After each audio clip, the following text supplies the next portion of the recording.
بسم اللہ الرحمن الرحیم۔ حضور صلی اللہ علیہ وسلم اور صحابہ کرام کے لیے جنات اور شیاطین کا مسخر ہونا۔ حضرت ابو ہریرہ رضی اللہ عنہ فرماتے ہیں، حضور صلی اللہ علیہ وسلم نے فرمایا، ایک دفعہ میں سویا ہوا تھا، ایک شیطان میرے سامنے آیا، میں نے اس کا گلا پکڑ کر اس زور سے گھونٹا کہ اس کی زبان باہر نکل آئی، اور اپنے انگوٹھے پر مجھے اس کی زبان ٹھنڈک محسوس ہونے لگی۔ اللہ تبارک و تعالی حضرت سلیمان علیہ السلام پر رحم فرمائے، اگر ان کی دعا نہ ہوتی تو شیطان بدھا ہوا ہوتا اور تم سب اسے دیکھتے۔ حضرت ابو ہریرہ رضی اللہ عنہ فرماتے ہیں، حضور صلی اللہ علیہ وسلم نے فرمایا، آج رات ایک سرکش جن چھوٹ کر میرے پاس نماز خراب کرنے آ گیا، اللہ تبارک و تعالیٰ نے مجھے اسے پکڑنے کی قدرت دے دی، میں نے اسے پکڑ لیا۔ میرا ارادہ ہوا کہ میں اسے مسجد کے کسی ستون سے باندھ دوں تاکہ صبح کو آپ سب لوگ اسے دیکھ لیں، لیکن مجھے اپنے بھائی حضرت سلیمان علیہ السلام کی یہ دعا یاد آ گئی، رب اغفر لی وہب لی ملکا لا ینبغی لأحد من بعدی، اے میرے رب میرا پچھلا قصور معاف کر اور آئندہ کے لیے مجھ کو ایسی سلطنت دے کہ میرے سوا میرے زمانے میں کسی کو میسر نہ ہو۔ آپ صلی اللہ علیہ وسلم نے فرمایا، میں نے اسے ذلیل اور رسوا کر کے واپس کر دیا۔ حضرت ابو درداء رضی اللہ عنہ کی روایت میں یہ ہے کہ اگر ہمارے بھائی حضرت سلیمان علیہ السلام کی دعا نہ ہوتی تو صبح کو مدھا ہوا ہوتا اور مدینہ والوں کے بچے اس سے کھیل رہے ہوتے۔ حضرت بریدہ رضی اللہ عنہ فرماتے ہیں، مجھے یہ خبر پہنچی کہ حضرت معاذ بن جبل رضی اللہ عنہ نے حضور صلی اللہ علیہ وسلم کے زمانے میں شیطان کو پکڑا تھا۔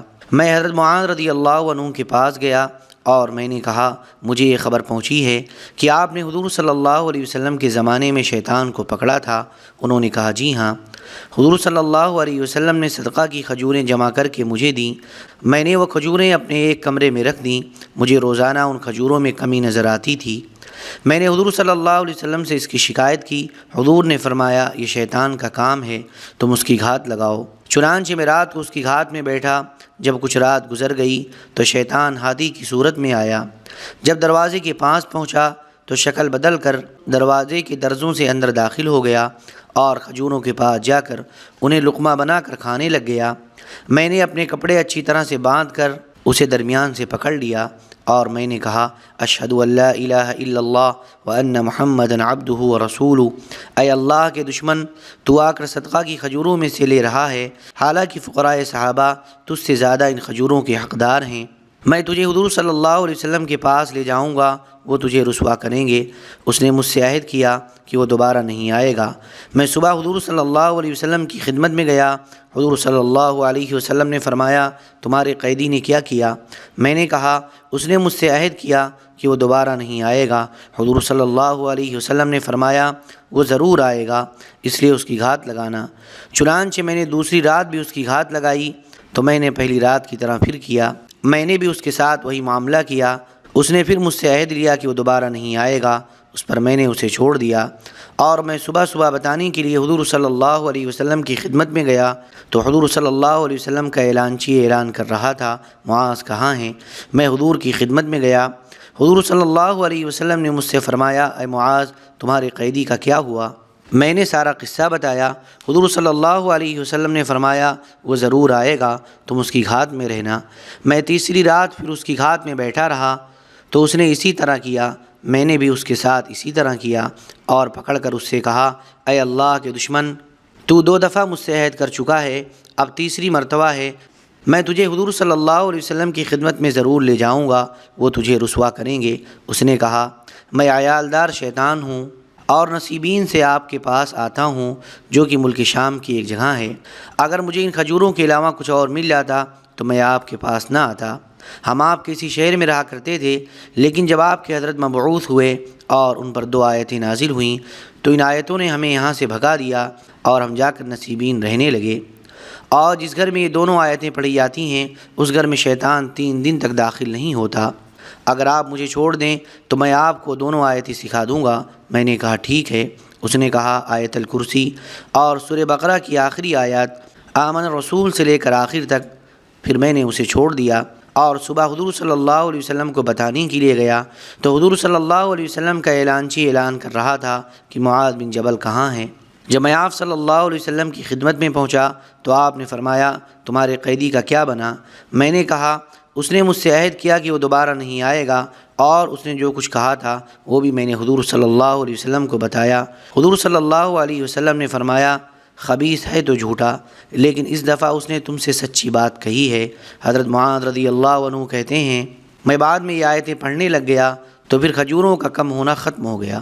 حضرت ابو ہریرہ رضی اللہ عنہ فرماتے ہیں، حضور صلی اللہ علیہ وسلم نے رمضان کے صدقہ فطر کی حفاظت میرے ذمے لگائی۔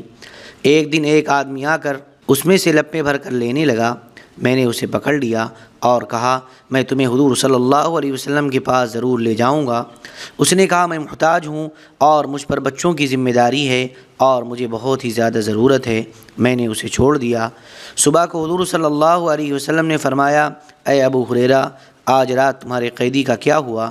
میں نے کہا، یا رسول اللہ، اس نے سخت ضرورت مند ہونے اور اہل و عیال کی شکایت کی، مجھے اس پر ترس آ گیا، میں نے اسے چھوڑ دیا۔ حضور صلی اللہ علیہ وسلم نے فرمایا، غور سے سن لو، اس نے تم سے جھوٹ بولا ہے اور وہ پھر آئے گا۔ چونکہ حضور صلی اللہ علیہ وسلم نے فرمایا تھا کہ وہ پھر آئے گا، اس لیے مجھے یقین ہو گیا کہ وہ ضرور آئے گا۔ میں اس کی گھات میں بیٹھ گیا۔ وہ آ کر لپے بھر کر پھر لینے لگ گیا۔ میں نے اسے پکڑ کر کہا، میں تمہیں حضور صلی اللہ علیہ وسلم کے پاس ضرور لے جاؤں گا۔ اس نے کہا، مجھے چھوڑ دو، کیونکہ میں محتاج ہوں، بہت سے بچوں کی مجھ پر ذمہ داری ہے، اب میں دوبارہ نہیں آؤں گا۔ مجھے اس پر پھر ترس آ گیا، اس لیے میں نے اسے چھوڑ دیا۔ صبح کو حضور صلی اللہ علیہ وسلم نے مجھ سے فرمایا، اے ابو ہریرہ، تمہارے قیدی کا کیا ہوا؟ میں نے کہا، یا رسول اللہ، اس نے سخت ضرورت مند ہونے کی اور بچوں کی شکایت کی، مجھے اس پر ترس آ گیا، میں نے اسے چھوڑ دیا۔ حضور صلی اللہ علیہ وسلم نے فرمایا، غور سے سن لو، اس نے تم سے جھوٹ کہا ہے، وہ پھر آئے گا۔ چونکہ حضور صلی اللہ علیہ وسلم نے فرمایا تھا کہ وہ پھر آئے گا، اس لیے میں سمجھ گیا کہ وہ پھر ضرور آئے گا۔ میں اس کی گھات میں بیٹھ گیا۔ وہ آ کر پھر لپے بھر کر لینے لگا۔ میں نے اسے پکڑ کر کہا، میں تمہیں حضور صلی اللہ علیہ وسلم کے پاس ضرور لے جاؤں گا۔ 2 دفعہ تم کہہ چکے ہو کہ دوبارہ نہیں آؤں گا، لیکن تم پھر آ جاتے ہو، اب یہ تیسری مرتبہ ہے اور آخری مرتبہ ہے۔ اس نے کہا، مجھے اب چھوڑ دیں، میں تمہیں ایسے کلمات سکھاؤں گا جس سے اللہ تبارک و تعالیٰ تمہیں نفع پہنچائے گا۔ جب تم بستر پر لیٹا کرو تو آیت الکرسی، اللہ لا الہ الا هو الحی القیوم، آخر تک پڑھ لیا کرو، تو صبح تک اللہ کی طرف سے تمہارے لیے ایک حفاظت کرنے والا فرشتہ مقرر رہے گا، اور صبح تک کوئی شیطان تمہارے قریب نہیں آ سکے گا۔ میں نے اس کا راستہ چھوڑ دیا۔ صبح حضور صلی اللہ علیہ وسلم نے مجھ سے فرمایا، تمہارے قیدی کا کیا ہوا؟ میں نے کہا، اس نے کہا تھا کہ وہ مجھے چند ایسے کلمات سکھائے گا جن سے اللہ تبارک و تعالیٰ مجھے نفع دیں گے۔ آپ صلی اللہ علیہ وسلم نے فرمایا، غور سے سنو، ہے تو وہ جھوٹا، لیکن اس نے تم سے سچی بات کہی ہے، اور تم جانتے ہو کہ تم 3 راتوں سے کس سے باتیں کر رہے ہو؟ میں نے کہا، نہیں۔ آپ صلی اللہ علیہ وسلم نے فرمایا، یہ ایک شیطان ہے۔ حضرت ابو ایوب انصاری رضی اللہ عنہ فرماتے ہیں، میرا ایک طاق تھا جس میں کھجوریں رکھی رہتی تھیں، ایک بھوتنی آ کر ان میں سے کھجوریں لے جایا کرتی تھی۔ میں نے نبی کریم صلی اللہ علیہ وسلم سے اس کی شکایت کی۔ حضور نے فرمایا، جاؤ، جب تم اسے دیکھو تو کہنا بسم اللہ، حضور صلی اللہ علیہ وسلم تمہیں بلا رہے ہیں، ان کے پاس چلے جاؤ۔ میں نے اسے پکڑ لیا تو اس نے قسم کھائی کہ وہ دوبارہ نہیں آئے گی۔ پھر آگے پچھلی حدیث جیسا مضمون ذکر کیا، اور اسی تیسری جلد میں صفحہ 207 پر حضرت ابی بن کعب رضی اللہ عنہ کی اسی جیسی حدیث گزر چکی ہے۔ حضرت ابو وائل رضی اللہ عنہ فرماتے ہیں، حضرت عبداللہ رضی اللہ عنہ نے فرمایا، حضور صلی اللہ علیہ وسلم کے ایک صحابی کو ایک شیطان ملا تو انہوں نے اس شیطان سے کشتی کی اور اسے گرا کر اس کے انگوٹھے کو دانتوں سے کاٹا۔ اس شیطان نے کہا، مجھے چھوڑ دو، میں تمہیں ایسی آیت سکھاؤں گا کہ ہم میں سے جو بھی اس آیت کو سنتا ہے وہ پیٹ پھیر کر بھاگ جاتا ہے۔ اس مسلمان نے اسے چھوڑ دیا تو شیطان نے وہ آیت سکھانے سے انکار کر دیا۔ اس مسلمان نے اس سے پھر کشتی کی اور اسے گرا کر اس کے انگوٹھے کو کاٹا اور اسے کہا، مجھے وہ آیت بتا۔ اس نے کہا، مجھے چھوڑ دو، میں تمہیں بتاؤں گا۔ مسلمان نے اسے چھوڑ دیا، لیکن اس نے بتانے سے انکار کر دیا۔ جب مسلمان نے اسے تیسری مرتبہ کشتی میں گرا دیا تو شیطان نے کہا، یہ سورہ بقرہ کی آیت اللہ لا الہ الا هو الحی القیوم آخر تک ہے۔ حضرت عبداللہ رضی اللہ عنہ سے کسی نے پوچھا، اے ابو عبد الرحمن، وہ مسلمان کون تھا؟ حضرت عبداللہ رضی اللہ عنہ نے فرمایا، حضرت عمر رضی اللہ عنہ کے علاوہ اور کون ہو سکتا ہے؟ حضرت ابن مسعود رضی اللہ عنہ نے فرمایا، نبی کریم صلی اللہ علیہ وسلم کے ایک صحابی کو ایک جن ملا، انہوں نے اس جن سے کشتی لڑی اور اسے گرا دیا۔ جن نے ان سے کہا، دوبارہ کشتی لڑو۔ دوبارہ کشتی ہوئی تو پھر انہوں نے اس کو گرا دیا۔ ان صحابی نے اس جن سے کہا تم مجھے دبلے پتلے نظر آ رہے ہو اور تمہارا رنگ بھی بدلا ہوا ہے اور تمہارے بازو کتے کے بازو کی طرح چھوٹے چھوٹے ہیں، تو کیا تم سب جن ایسے ہی ہوتے ہیں یا ان میں سے تم ہی ایسے ہو؟ اس جن نے کہا نہیں، اللہ کی قسم، میں تو ان میں بڑے جسم والا اور طاقتور ہوں۔ آپ مجھ سے تیسری مرتبہ کشتی کرو، اگر اس دفعہ آپ نے مجھے گرا دیا تو میں آپ کو ایسی چیز سکھاؤں گا جس سے آپ کو فائدہ ہوگا۔ چنانچہ تیسری مرتبہ کشتی ہوئی تو اس مسلمان نے اس کو پھر گرا دیا اور اس سے کہا لاؤ مجھے سکھاؤ۔ اس جن نے کہا کیا آپ آیت الکرسی پڑھتے ہیں؟ اس مسلمان نے کہا جی ہاں۔ اس جن نے کہا آپ اس آیت کو جس گھر میں پڑھیں گے اس گھر سے شیطان نکل جائے گا اور نکلتے ہوئے گدھے کی طرح اس کی ہوا خارج ہو رہی ہوگی اور صبح تک پھر اس گھر میں نہیں آئے گا۔ حاضرین میں سے ایک آدمی نے کہا اے ابو عبد الرحمن، یہ نبی کریم صلی اللہ علیہ وسلم کے کون سے صحابی تھے؟ اس سوال پر چیں بجے بھی ہو کر حضرت عبداللہ رضی اللہ عنہ اس کی طرف متوجہ ہوئے اور فرمایا یہ حضرت عمر رضی اللہ عنہ کے سوا کون ہو سکتا ہے؟ حضرت مجاہد رحمۃ اللہ علیہ نے فرمایا ہمیں بتایا جاتا تھا کہ حضرت عمر رضی اللہ عنہ کے زمانے خلافت میں شیاطین زنجیروں میں بندھے ہوئے تھے، جب وہ شہید ہو گئے تو یہ پھر آزاد ہو کر پھیل گئے۔ حضرت عامر بن عبداللہ بن زبیر رحمۃ اللہ علیہ کہتے ہیں حضرت عبداللہ بن زبیر رضی اللہ عنہما قریش کے سواروں کی ایک جماعت کے ساتھ عمرہ سے واپس آ رہے تھے۔ جب یناسب پہاڑ کے پاس پہنچے تو انہیں ایک درخت کے پاس ایک آدمی نظر آیا۔ حضرت ابن زبیر رضی اللہ عنہما اپنے ساتھیوں سے آگے بڑھ کر اس آدمی کے پاس پہنچے اور اسے سلام کیا۔ اس آدمی نے ان کی پرواہ نہ کی اور ہلکی آواز سے سلام کا جواب دیا۔ حضرت ابن زبیر رضی اللہ عنہما سواری سے نیچے اترے، اس پر اس آدمی نے کوئی اثر نہ لیا اور اپنی جگہ سے بالکل نہ ہلا۔ حضرت ابن زبیر رضی اللہ عنہما نے کہا سائے سے پرے ہٹ جاؤ، تو ناگواری کے ساتھ ایک طرف ہٹ گیا۔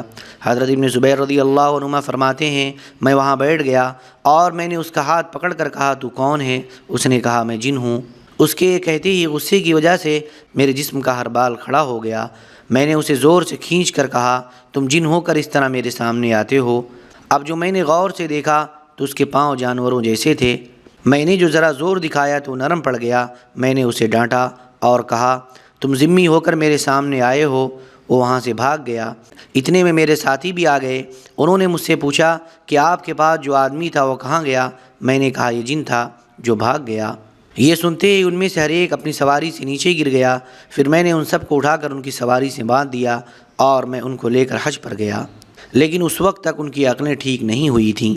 حضرت احمد بن ابی الحواری کہتے ہیں میں نے حضرت ابو سلیمان دارانی کو یہ واقعہ بیان کرتے ہوئے سنا کہ حضرت ابن زبیر رضی اللہ عنہما چاندنی رات میں اپنی سواری پر نکلے اور جا کر تبوک میں پڑاؤ ڈالا۔ ان کی اچانک نظر پڑی تو انہیں اپنی سواری پر ایک بوڑھا بیٹھا ہوا نظر آیا جس کے سر اور داڑھی کے بال سفید تھے۔ حضرت ابن زبیر رضی اللہ عنہما نے اس پر حملہ کیا جس سے وہ سواری سے ایک طرف ہو گیا اور حضرت ابن زبیر رضی اللہ عنہما اپنی سواری پر سوار ہو کر آگے چل دیے۔ اس بوڑھے نے بلند آواز سے کہا اے ابن زبیر، اللہ کی قسم اگر آپ کے دل میں میرا ڈر بال کے برابر بھی بیٹھ جاتا تو میں آپ کی عقل خراب کر دیتا۔ حضرت ابن زبیر رضی اللہ عنہما نے فرمایا او ملعون، کیا تیری وجہ سے میرے دل میں ذرہ برابر ڈر پیدا ہو سکتا ہے؟ اللهم صل على سيدنا وحبيبنا ومحبوبنا ومولانا محمد وبارك وسلم. سبحان ربك رب العزة عما يصفون وسلام على المرسلين والحمد لله رب العالمين.